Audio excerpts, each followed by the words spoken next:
시청자 여러분 안녕하십니까. 뉴스토마토 법설외전의 최기철입니다.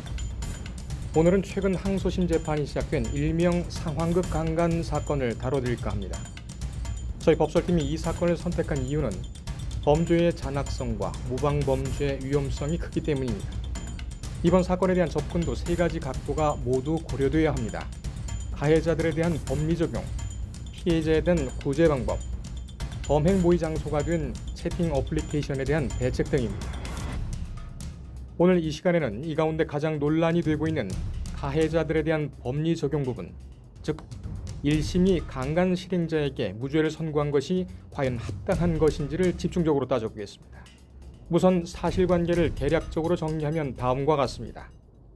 29살 남성 이모 씨는 지난해 9월 랜덤 채팅 앱 프로필에 자신을 35세 여성이라고 거짓 설정해놓고 강간당하고 싶은데 만나서 상황극할 남성을 찾는다는 글을 올렸습니다.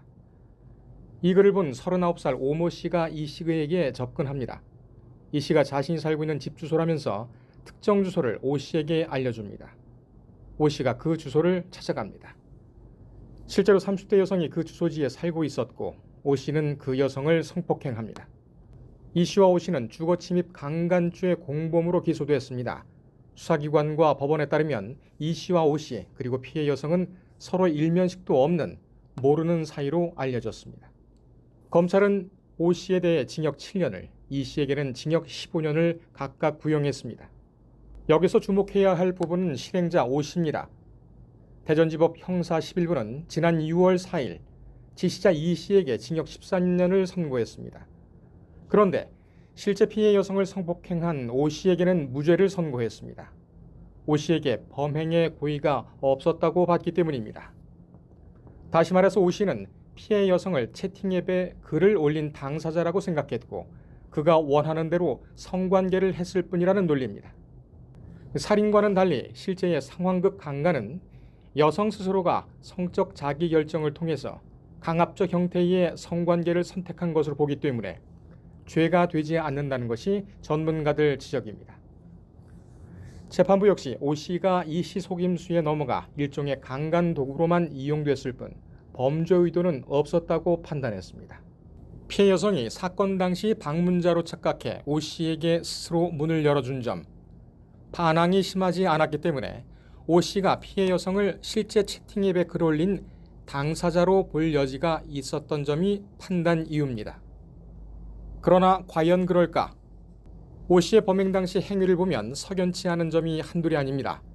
다른 것은 차치하더라도 익명 채팅앱에서 상식적이지 않은 성관계를 원한다는 여성의 글을 전혀 의심하지 않았다는 것은 아무리 봐도 부자연스럽습니다.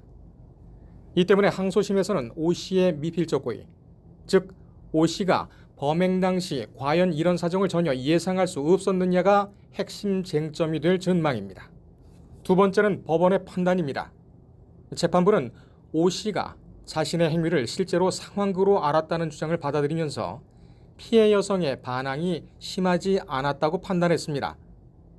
그러나 최근 대법원 판례를 보면 강간 시의 폭행 협박에 대해 피해자의 한 거를 현저히 곤란하게 할 정도면 충분하고 반드시 피해자가 당시 사력을 다해 반항했다는 점이 증명돼야 하는 것은 아니다라고 일관되게 판단하고 있습니다. 이 사건 1심 판단과는 분명한 차이가 있습니다. 저희 뉴스토마토 법설팀은 이번 상황극 강간 사건 재판을 바짝 따라붙어 그 전말을 시청자 여러분께 전해드리겠습니다. 다음 주에는 이번 사건을 잘 알고 있는 변호사들과 함께 한 걸음 더 깊이 들어가 보겠습니다. 법설외전이었습니다.